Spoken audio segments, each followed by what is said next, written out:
buenas tardes. Como bien dices, estamos en un hotel en el centro de la Ciudad de México. Le voy a pedir a Juan Ortega, mi compañero, que panee un poco porque lo que viene a continuación es una conferencia de prensa que está encabezada por el presidente de Morena, Mario Delgado, pero como ven ustedes, hay algunos miembros de la plana mayor de esta coalición, Tatiana Cloutier a la izquierda de su pantalla, también por supuesto Gerardo Fernández Noroña. ¿Qué va a pasar a continuación? Es una primera aproximación, un primer mensaje del presidente de Mario Delgado de Morena en relación con el cierre de casillas, las 9 gubernaturas que están en juego. Como tú sabes, hay casillas que todavía no han cerrado por los distintos horarios, pero vamos a estar atentos a las primeras palabras, las primeras declaraciones, mientras sabemos que viene en camino Claudia Sheinbaum ya a este hotel que es el centro de operaciones de esta alianza de partidos. Vamos a tratar de escuchar parte de lo que diga Mario. Como sabes, es un momento importante, es la primera declaración del representante de Morena en esta alianza, mientras los reporteros le están pidiendo que por favor hable a un micrófono específico. Así que voy a regresar los micrófonos para poder guardar silencio y escuchar parte del mensaje que tienen que dar en este momento, que es apenas el cierre de casillas en el centro del país. Regreso contigo, Mario. Pero vamos de inmediato hasta el hotel sede de Morena y su coalición. Ahí está Gaby Frías con declaraciones del presidente nacional del partido Morena, Mario Delgado. ¿Cómo estás, Gaby? Regresamos contigo.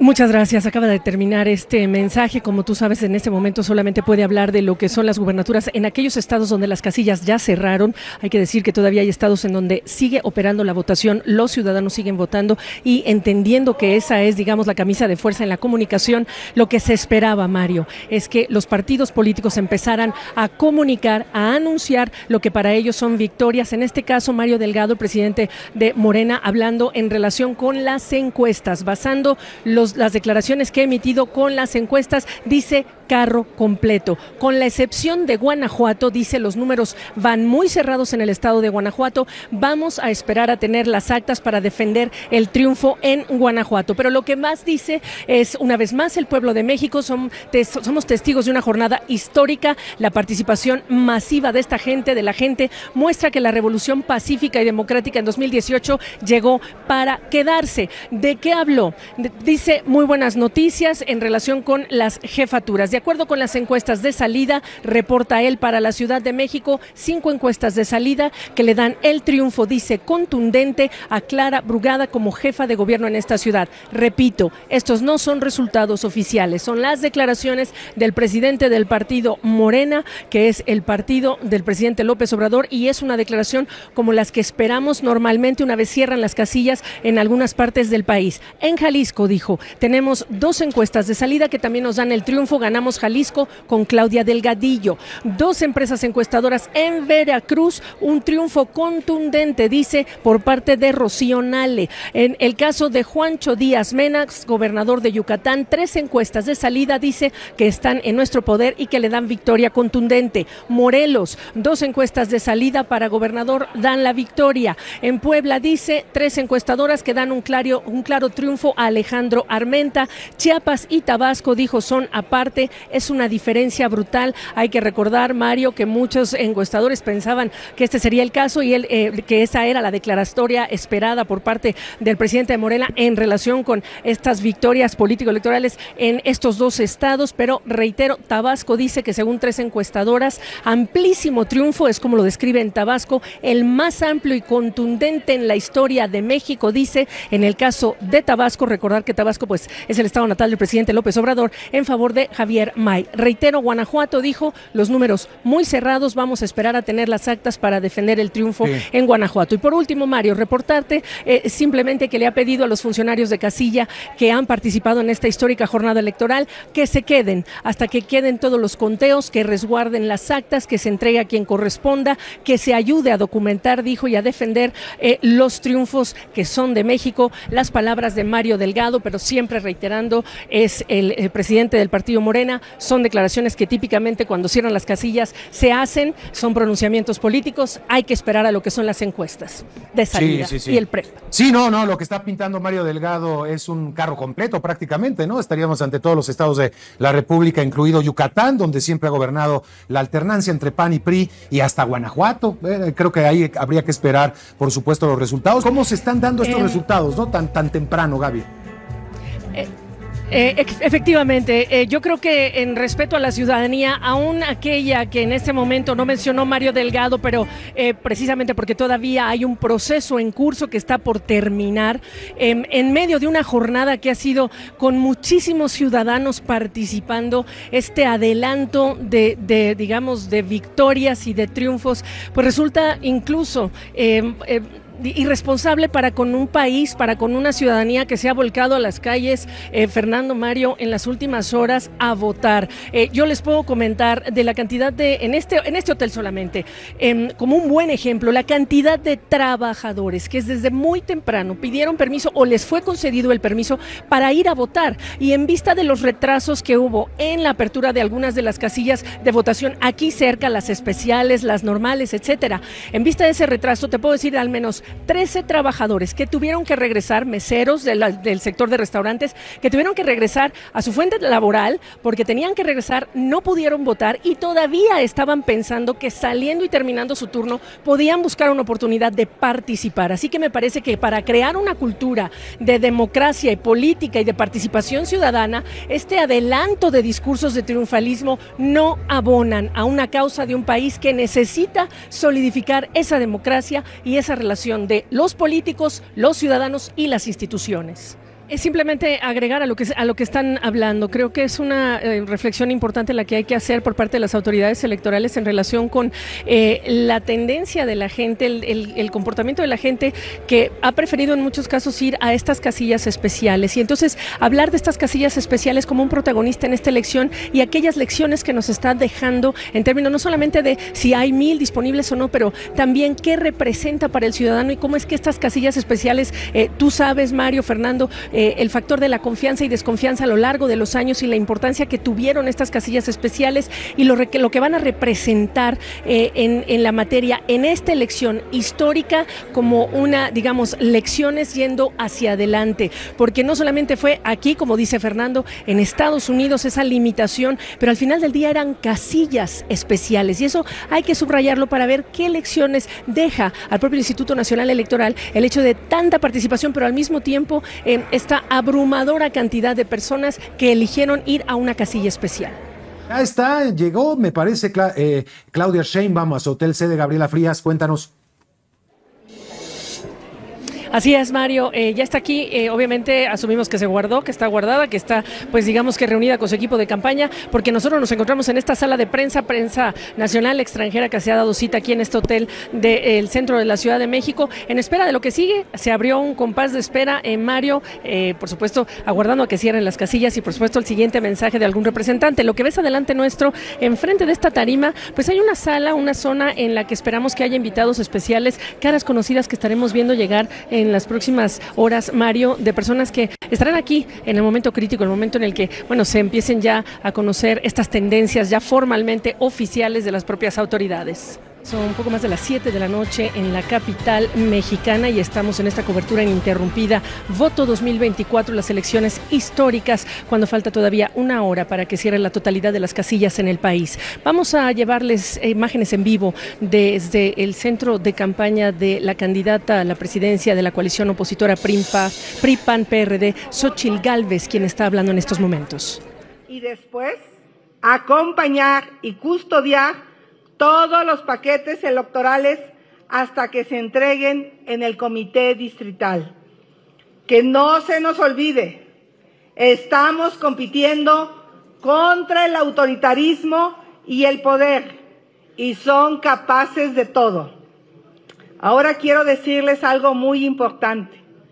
Por la altísima participación ciudadana, de más de 80% en muchas casillas, por la energía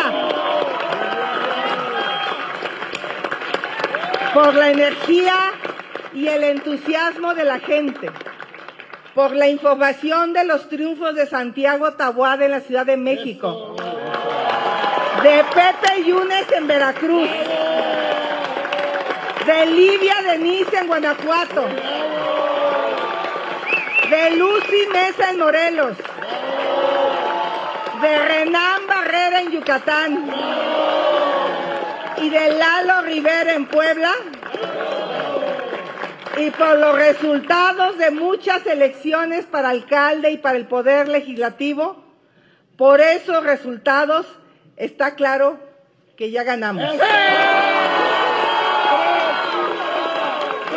Presidenta, presidenta, presidenta, presidenta, presidenta, presidenta, presidenta, presidenta.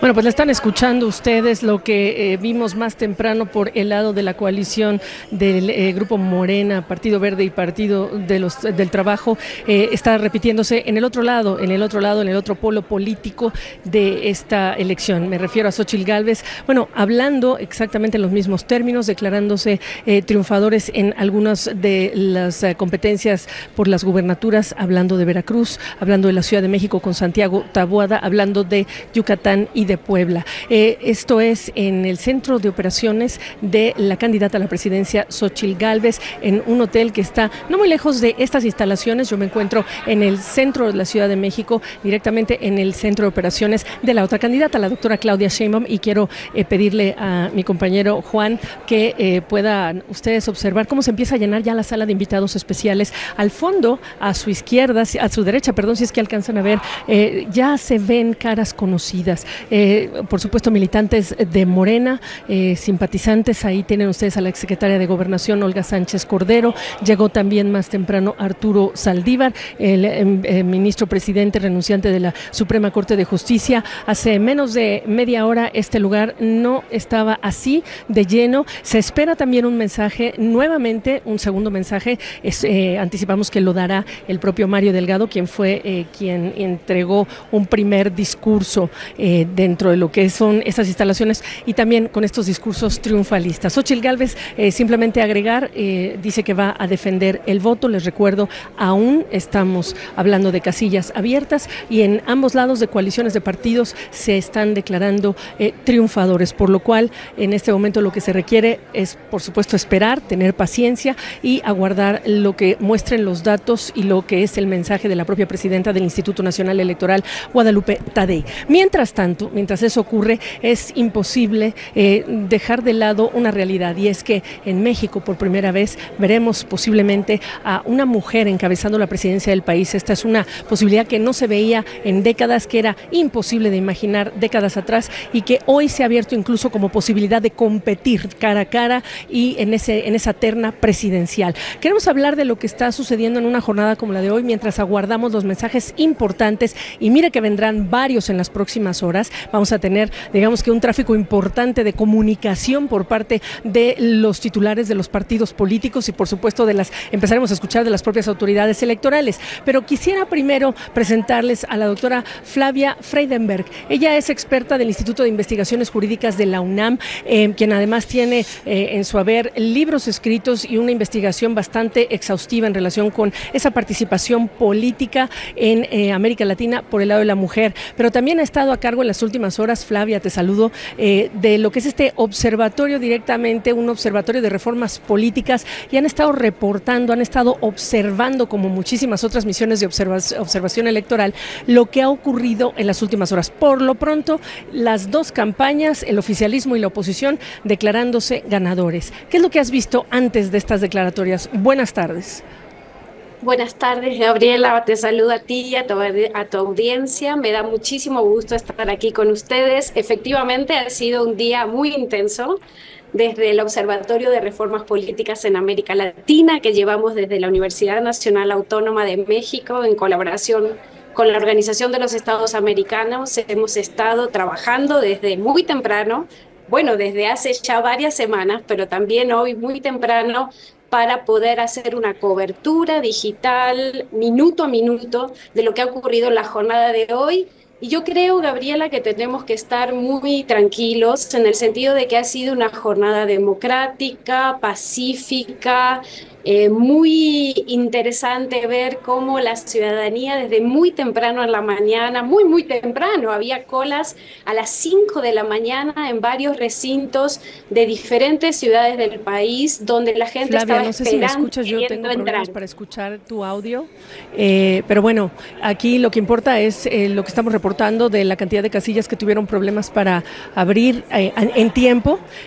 Por supuesto, esta masiva participación de los ciudadanos en casillas especiales, lo que el desafío representó, por supuesto, el recibir a tantísimas personas en las casillas especiales, y hay que recordar que en el caso de la elección nacional, pues hay un límite para simplemente atender con 1000 papeletas, 1000 votantes, y se terminaron, y esto a nivel nacional, pero afuera, en lo que son las elecciones en el extranjero, pues hablamos de 1500. Así que hubo estas restricciones para quienes salieron con ganas de participar en esto que llamamos siempre una fiesta democrática y que aspiramos a superar ese 63% de participación. Te sigo escuchando muy bajo, pero sí preguntarte lo que representa también esta jornada en términos de estas investigaciones políticas que has llevado a cabo en toda América Latina, pero en la participación de 2 mujeres que se están disputando la presidencia.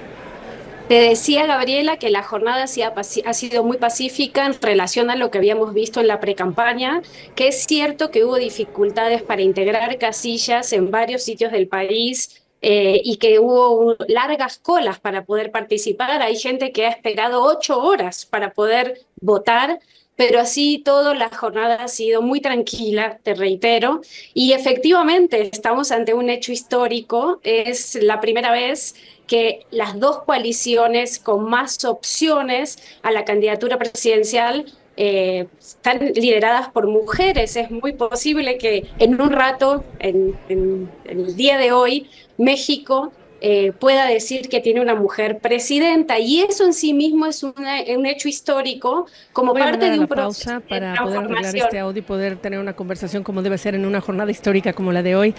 Flavia, te pido que no te despegues, y ustedes también, de esta sintonía, en esta cobertura ininterrumpida en esta jornada histórica, elecciones 2024. Ya regresamos. Triunfo irrefutable de las mujeres para dejar atrás el machismo, la desigualdad y las violencias.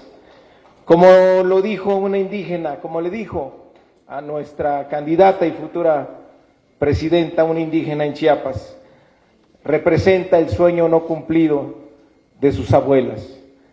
Estamos frente a una hazaña sin precedentes en nuestro país.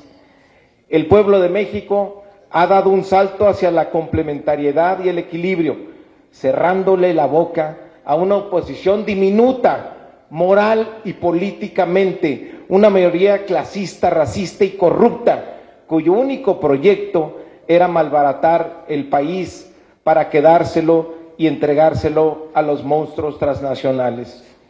Hoy han triunfado también la soberanía, la independencia y la democracia. El pueblo ha demostrado que no se deja engañar, ni con campañas de odio, ni con mentiras. Los votos vencieron a los bots.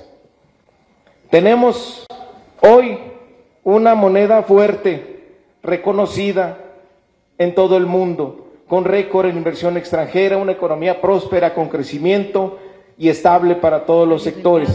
Mientras la crisis del Movimiento de Regeneración Nacional, Morena, les recuerdo, todavía no han cerrado la totalidad de las casillas, pero ya Mario Delgado habla de un triunfo contundente de 2-1 de la candidata presidencial Claudia Sheinbaum sobre su opositora Xóchitl Gálvez de la coalición opositora. Estamos escuchando parte del mensaje. Habla de encuestas de salida, que a partir de estas encuestas de salidas está Mario Delgado hablando de una victoria, y les repito, esta es un discurso triunfalista, como hemos visto más temprano, del propio Mario Delgado y también de la coalición de partidos de oposición. Pero vamos a seguir hablando con nuestra invitada. Vamos a ver si ahora sí ya te puedo escuchar, Flavia Frendenberg, de lo que representa en este momento que hablemos de 2 mujeres que llegaron a hacer campaña buscando la presidencia de México en el contexto del país y de América Latina. ¿Qué nos dices? Decíamos recién, Gabriela, que esto es un hecho histórico y que es parte de un proceso mucho más amplio que viene viviendo México. A mí me gusta reconocerlo como una revolución pacífica y democrática en el que muchas mujeres, muchas maestras, muchas feministas, pero también del movimiento amplio de mujeres, desde hace muchas décadas han estado trabajando para llegar hoy a este hito histórico. Y es que a nadie le llame la atención, a aquí en México que 2 mujeres sean candidatas y que una vaya a ser presidenta.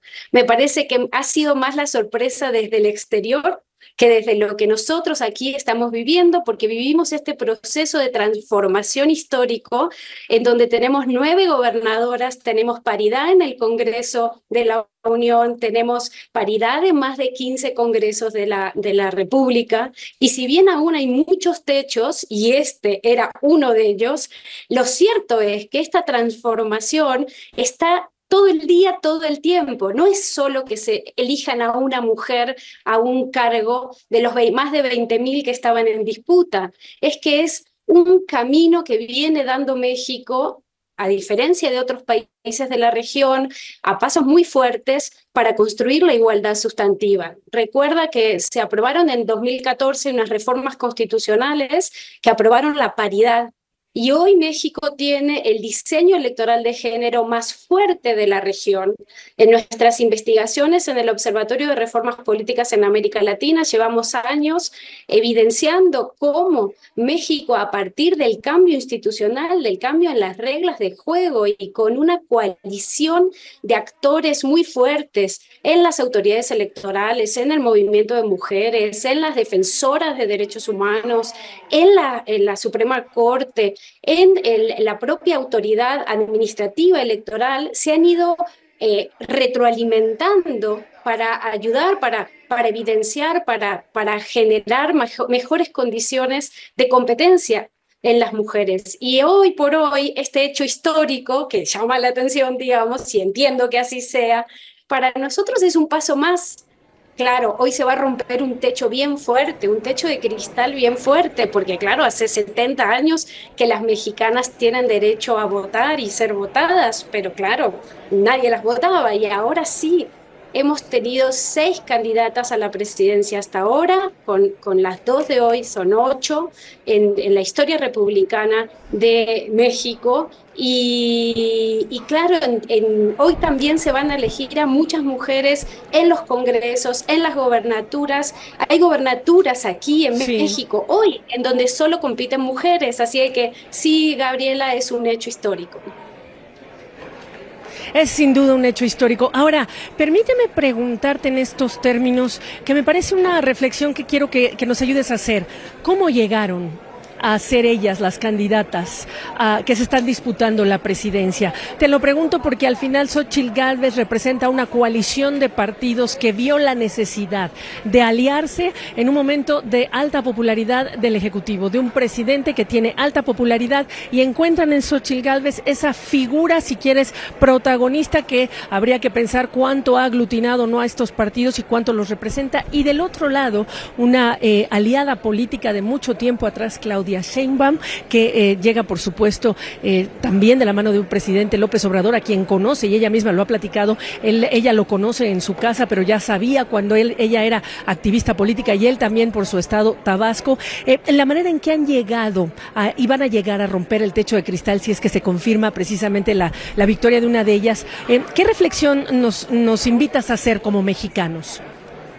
Pues ambas candidatas son líderes por sí mismas, con valor propio, ¿no? Cada una de ellas en su ámbito, en su espacio, no son recién llegadas a la política. Son mujeres que han trabajado por una serie de agendas, por una serie de propuestas, de ideas, que son contrarias entre sí, evidentemente, y ambas en sí mismas ya digamos, tienen liderazgos legítimos, ¿no? De una gran trayectoria en su desarrollo político y profesional. Ahora, es cierto, y no puedo negarlo, y es una muy buena pregunta la que tú me haces, Gabriela, porque claro, están sostenidas en un aparato patriarcal que todavía sigue existiendo a pesar de todas las reformas que hemos hecho en México. Y es verdad que a pesar de este incremento de mujeres en la política, la representación descriptiva, es decir, la presencia de las mujeres, no significa necesariamente mayor representación simbólica y mucho menos representación sustantiva. Y déjamelo explicar esto rápidamente, Gabriela, con una frase. más mujeres en los cargos o en los escaños, en las candidaturas, no necesariamente ha significado más mujeres con poder, ni más mujeres con agenda para cambiar las situaciones terribles en las que viven las mujeres mexicanas, como tú bien sabes, 10 feminicidios al día, violencia política de género, violencia de género, en sí mismo hay como una tensión en el caso mexicano, porque como tú bien sabes, cuanto más ellas, sobre todo las mujeres líderes, más ellas accedieron a los cargos, más resistencias han recibido. Es cierto que los procesos de selección de candidaturas no han sido internamente muy democráticos. Algunos momentos parecían más bien simulaciones en ambas coaliciones y en todos los procesos. La ley en México solo exige que los partidos y las coaliciones hagan procesos democráticos, pero no aclara qué entienden por procesos democráticos. Y en ese sentido, ambas candidaturas, yo creo que una por reacción a la otra, y la primera designada por un líder carismático, legitimado en un proceso a través de encuestas, fueron como llegaron a ser las candidatas. Pero eso en sí mismo, que es reprochable efectivamente, no quita el valor de ambas mujeres para ser candidatas y en su caso para ser presidentas de la República. Absolutamente, absolutamente, pero hay que pintar ese cuadro completo para entender de dónde venimos y ver hacia cómo podemos aspirar a qué, hacia dónde nos deberíamos dirigir. Uno de los factores que me llama mucho la atención y me parece relevante para hablar de hacia dónde nos dirigimos en términos de mujeres que rompen ese techo de cristal, que inauguran esa vida, digamos, al frente de un país, es el tema de la violencia político-electoral, los asesinatos que hemos visto, el amedrentamiento que pudieran sentir aquellas mujeres que quizá en algún momento aspiran a algún cargo público. No solamente hablemos de la presidencia, quizá hablemos de cargos menores en estados, en municipalidades, etcétera, por dar algunos ejemplos. ¿Cuánto ves esto tú como un desafío en términos de género, aunque entendemos que este es un país que ha sido violentado por mucho tiempo en términos de homicidios, etcétera, hombres y mujeres, pero en un país en donde asesinan a 10 mujeres al día? ¿Qué representa en términos de estas aspiraciones que podría tener una mujer en los próximos años? Es cierto que quien sea electa va a tener un desafío importantísimo, porque claro, o sea, las mujeres en el poder tienen un compromiso, yo por lo menos esperaría que tengan un compromiso efectivo con las violencias que enfrentan las otras mujeres en la vida cotidiana. A cualquier mujer electa se le pasa por un doble rasero, ¿sabes, Gabriela? O sea, se le ponen expectativas por encima de las que se le suelen poner a los hombres, y en este caso va a pasar.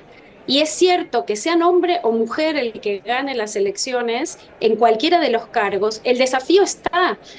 Es inadmisible que en un país como México la violencia esté al orden del día en todos los aspectos, no solo lo que hemos vivido, como ha reportado el proyecto de investigación Votar entre balas, de Data Cívica, México Evalúa y Animal Político, que mostraron cómo desde 2022 ha habido un incremento sustantivo de homicidios, de asesinatos, y que esto se incrementa en la época electoral. El último dato que vi fueron más de 1.800 homicidios al 24 de mayo. Es inadmisible una democracia con este nivel de violencia, pero además de la violencia criminal vinculada a lo electoral y de la violencia criminal, digamos, que está al orden del día en términos de inseguridad ciudadana, las mujeres enfrentan mucho más retos cotidianos, cualquiera sea quien ejerza la presidencia de México, tiene una demanda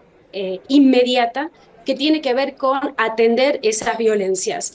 Y además, Gabriela, las mujeres en México, pero en toda América Latina, enfrentan otras violencias que no son necesariamente físicas, sino también simbólicas. Y ellas también lo van a enfrentar, así que mucho por hacer y mucho por erradicar.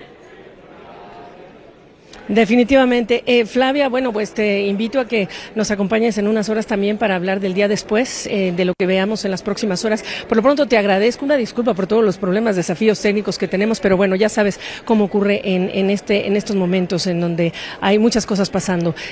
Flavia, hasta una próxima oportunidad. Nosotros vamos a marcar una pausa y regresamos con más en esta cobertura continua. Voto 2024. Estamos ya viviendo el ocaso de lo que es esta jornada de votación. Vamos a conectarnos con algunos de nuestros corresponsales, compañeros que están siguiendo paso a paso lo que ocurre en sus respectivas ciudades, localidades. Merlin está en Chiapas. Adelante, buenas noches para ti. ¿Qué has visto, Merlin? Hola Gaby, buenas noches, gusto de saludarte. Bueno, acá hay dos situaciones en las casillas donde estoy.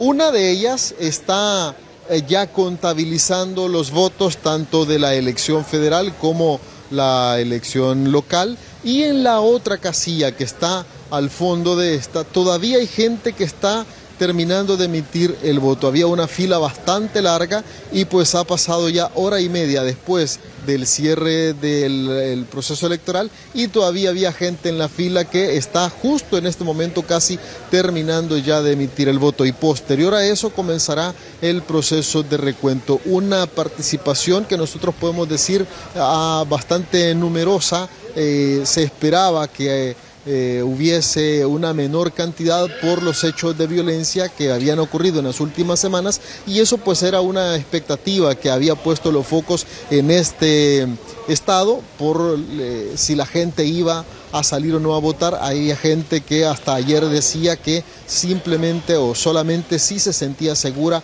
pues iba a salir a emitir su voto. Se han sentido bastante seguros porque ha sido bastante la gente que ha estado asistiendo a emitir su voto.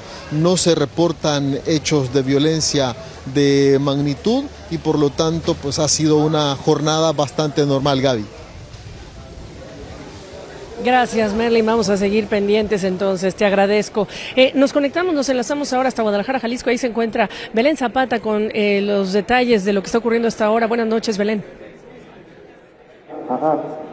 Hola Gabriela, muy buenas noches. Estamos transmitiendo desde la Glorieta Minerva, ícono de la ciudad, donde ya se comenzaron a instalar algunos templetes, por lo menos dos que vemos aquí a nuestros costados, y seguramente podrán escuchar las pruebas de audio, porque este es el sitio donde los tapatíos suelen festejar los triunfos de fútbol, y también los han tomado en otros procesos electorales los candidatos para venir a celebrar aquí sus triunfos. Así que veremos en unas horas, en un par de horas quizá, quién viene finalmente a festejar aquí a la Minerva. Decirte, Gabriela, que ha sido una jornada, al menos en Jalisco, tranquila, sin incidentes mayores. Se consiguió colocar el 100% de las casillas y una alta votación. Las autoridades electorales decían que por lo que podían observar en cuanto a flujo de votantes, ellos pensaban que se podría superar el 67% de votación que se registró en 1995 y que hasta ahora ha sido el máximo histórico de Jalisco. Veremos cuál es la cifra final que dan las autoridades. Por lo pronto, los votos se han comenzado a contar por parte de nuestros vecinos, de nuestros familiares que han participado como funcionarios de casilla, y decirte también que a las 7:30, hace unos minutos, hora del Centro de México, se ha vuelto a instalar los consejos tanto del Instituto Nacional Electoral en su junta local como el Instituto Electoral y de Participación Ciudadana de Jalisco, donde seguramente comenzarán a hacer algunos balances de la jornada. Decirte por último, Gabriela, que hemos estado pendientes también de otros estados donde también eligen gobernador, como es el caso de Jalisco. Nos referimos a Morelos, a Puebla y a Guanajuato, donde, por cierto, también se reportan sin incidencias mayores. Veremos qué sucede también en las próximas horas. Gabriela, por último, si te parece, vamos a mostrar, a escuchar parte de lo que sucedió esta tarde en las casillas especiales, una imagen que se repitió en otros estados donde las boletas fueron insuficientes. Los votantes abarrotaron las casillas especiales, rebasaron la capacidad, y esto fue lo que ocurrió en la que se instaló en el Instituto Cultural Cabañas. Escuchemos. responsabilidad cívica de la gente del INE? ¿Dónde está? Llevamos 6 horas, están pasando aquí, a la gente rápido llega y se forma. Hay gente joven, hay gente joven. Se supone que la fila de allá era para tercera edad y discapacitados. Y miren cuántos tienen. ¿Tienen discapacidad mental o qué? ¿Qué está pasando? Se van a acabar las boletas y no vamos a pasar nosotros que llevamos más de 5 horas formados. O sea, no es justo. Esta era una casilla especial. Entonces no se vale lo que están haciendo las personas de allá. ¿De dónde? Gabriela, decirte que no fueron pocos los ciudadanos que se quedaron sin votar en estas casillas especiales. Te podría decir que fueron decenas y decenas. Hubo casillas en las que la fila alcanzaba o superaba el kilómetro y esto lo pudimos constatar. Y decirte también, Gabriela, que parte de lo que pudimos hablar con quienes formaban parte de estas filas es que Guadalajara sin duda ha crecido muchísimo en los últimos años. Hay muchos estudiantes, muchos jóvenes que vienen de otros estados a estudiar a las universidades en esta ciudad. Ellos ocupaban gran parte de las filas, pero también de muchos trabajadores que han llegado de otras entidades a ocupar puestos de trabajo en las empresas que se han instalado aquí, Gabriela. Así que bueno, es una ciudad, una metrópoli que ha crecido y que hoy lo vemos reflejado en la gran afluencia de votantes en estas casillas especiales. Gabriela. Pues sí, es una imagen, una descripción que haces que se ha replicado por varios lugares en varios puntos del país, esta masiva participación, pero de ciudadanos que llegaron a las casillas especiales, por supuesto, rebasando la capacidad que tienen estos centros de votación. Belén Zapata, muchas gracias. Merlin del CID también en Tuxtla Gutiérrez, en Chiapas, 2 lugares donde también los ciudadanos, los que participaron votando y los que también organizaron parte de esta elección, pues tuvieron que lidiar con altas temperaturas. El calor ha sido otro de los desafíos importantes en esta jornada histórica. Belén hablaba ya del cierre de casillas. Voy a dar paso entonces a lo que ya dice la presidenta del Instituto Nacional Electoral, Guadalupe Tadei, cuando ya confirma el cierre de las casillas electorales en todo el país y ha pedido a los candidatos que respeten las reglas del juego y acepten los resultados con madurez y responsabilidad. Esto después de que hemos escuchado a las dos partes, por supuesto al oficialismo y a la oposición, declararse triunfadores, incluso ya en las contiendas presidenciales. Pero esto fue lo que dijo más temprano Guadalupe Tadei. Escuchemos. Hago un llamado a todos los actores políticos, a las y los candidatos y a sus equipos para mantener la serenidad y el respeto por los procedimientos establecidos. La grandeza de una democracia se mide no solo por la participación, sino también por la capacidad de sus actores para respetar las reglas del juego y aceptar los resultados con madurez y responsabilidad. Una declaración importante de la presidenta del INE, la licenciada Guadalupe Tadei, a la luz de estos mensajes, triunfalistas de ambas partes, tanto del oficialismo como de la oposición. Le reitero, ya cerraron entonces las casillas, según reporta el propio INE a nivel nacional, y lo que sigue entonces es este conteo de votos, este proceso de conteo de votos. Voy a marcar una pausa y seguimos aquí en esta cobertura especial.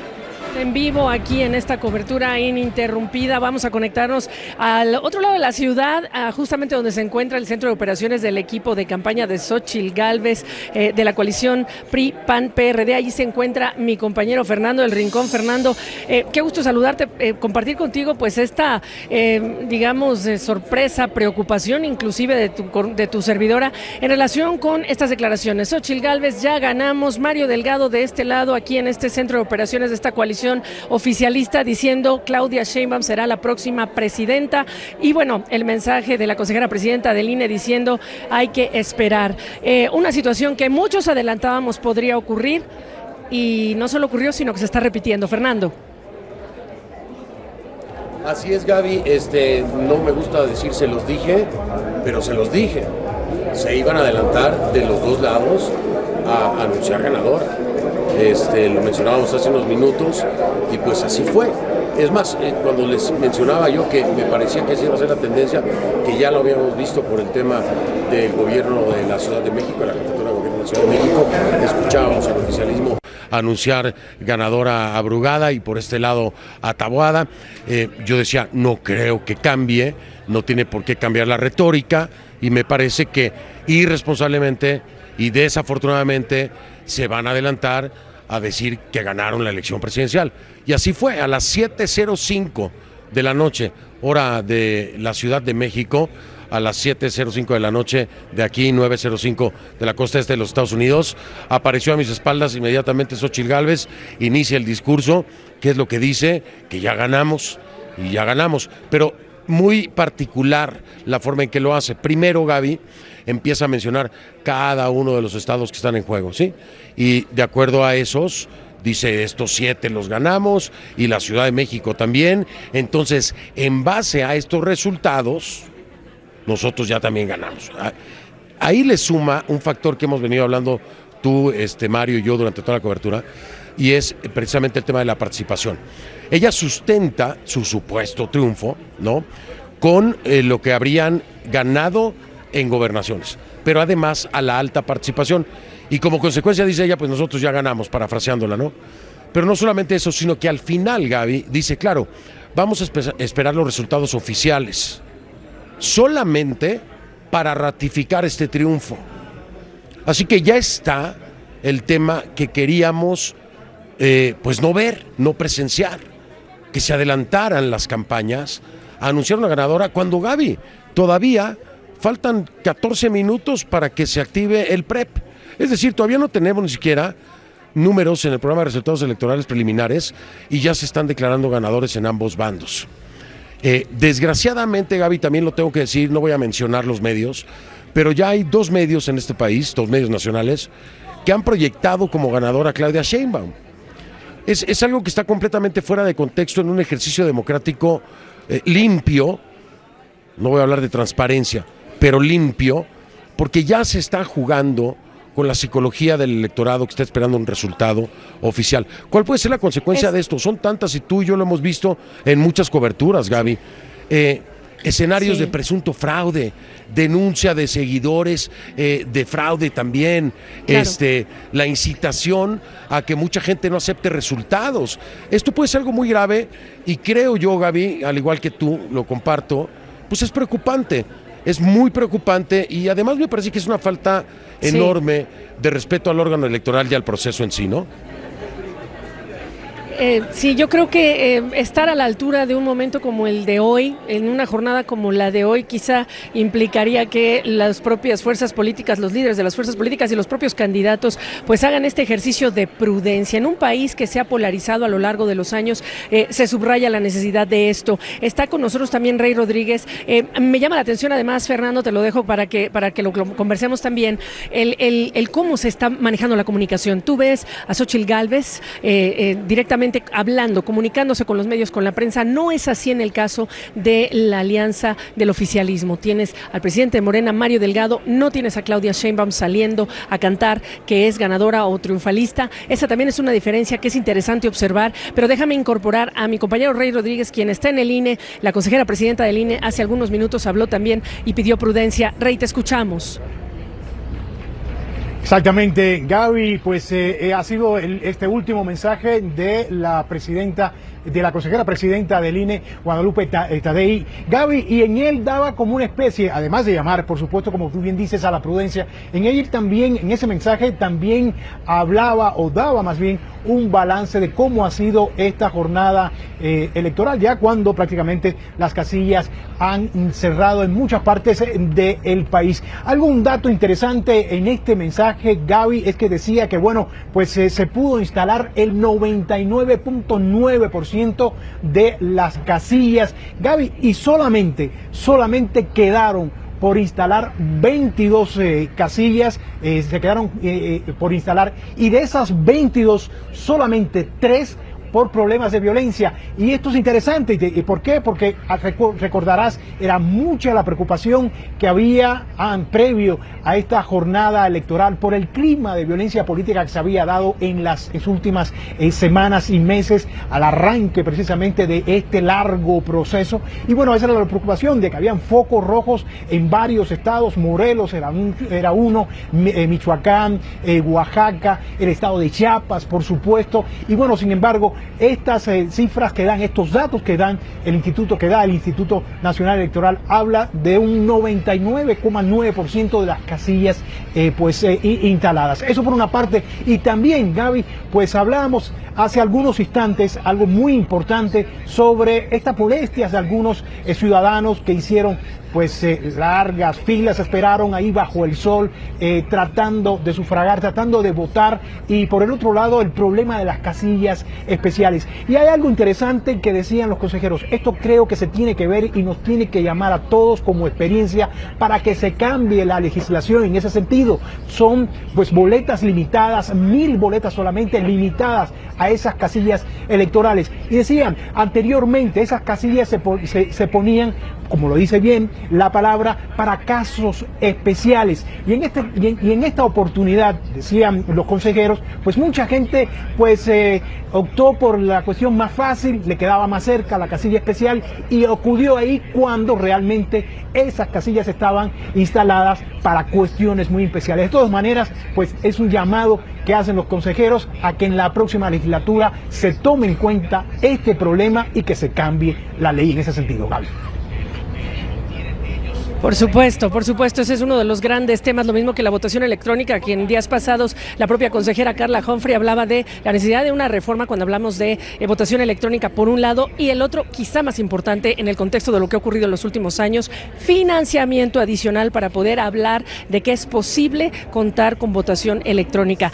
Vamos a seguir pendientes entonces, Rey. Es importante también hablar del pulso de la sociedad, de la ciudadanía a estas horas de la noche. Voy con Natalia Cano para que nos hable dónde te encuentras, Natalia, y cuál es el ambiente que percibes a esta hora.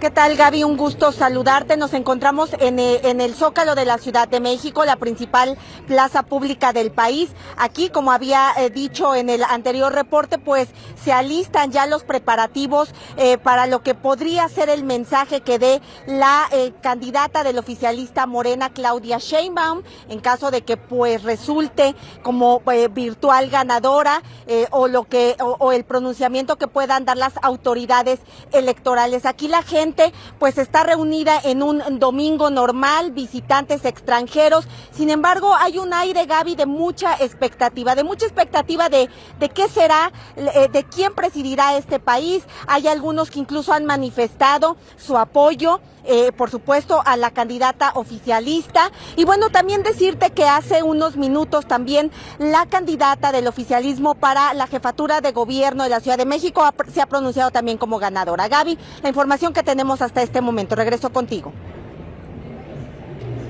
Gracias, Natalia. Efectivamente, desde aquí, desde donde yo me encuentro, que es el centro de operaciones del oficialismo, se ha dicho ya varias veces, en más de una ocasión, esta convocatoria que tienen al Zócalo en este discurso triunfalista que ya manejan en 2 ocasiones del propio presidente de Morena, Mario Delgado.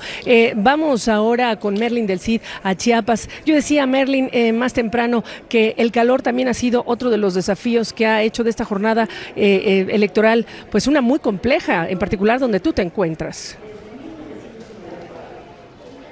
Hola, Gaby, buenas noches. Así es, la gente ha tenido que soportar temperaturas que oscilaron los 38, 39 grados y al final de la tarde, justo cuando estaba culminando el proceso electoral, se vino la lluvia y eso ayudó a refrescar un poco más el ambiente, pero ni el sol ni la lluvia movieron a los chiapanecos, que han esperado muchos por horas para poder emitir el voto. Unos temprano a raíz del retraso para abrir las casillas electorales y otros por la cantidad de gente que llegó a algunas casillas y la fila era bastante larga. Hace apenas unos 20-25 minutos ha terminado la última de las casillas en el lugar donde estoy de terminar de procesar la gente que había todavía a las 6 de la tarde, hora local, haciendo fila para poder emitir su voto. Hasta hace apenas unos 20-25 minutos pasó la última persona y ya han comenzado el proceso para contabilizar los votos. En otra de las casillas, que es la que está en este momento en pantalla, están avanzando ya en el proceso de clasificación de los votos que ha tenido cada partido o candidato. Y posteriormente van a tener que hacer el proceso de contabilización de cada uno de los votos que ha obtenido un candidato o un partido. y posteriormente van a enviar toda esa información. Así es que todavía faltan varias horas para ir conociendo los resultados de manera oficial en cada uno de los estados. Gaby. Por supuesto, y lo que nos está adelantando ya la narrativa, los discursos de ambas fuerzas políticas, del oficialismo y de la oposición, es una noche compleja, es una noche con desafíos de narrativa, con desafíos de números en relación con quién dice que gana y lo que además agrega, por supuesto, la voz oficial, que es el Instituto Nacional Electoral. Vamos a continuar en esta cobertura ininterrumpida. Yo soy Gabriela Frías, marcamos una pausa y regresamos con más. Siga con nosotros.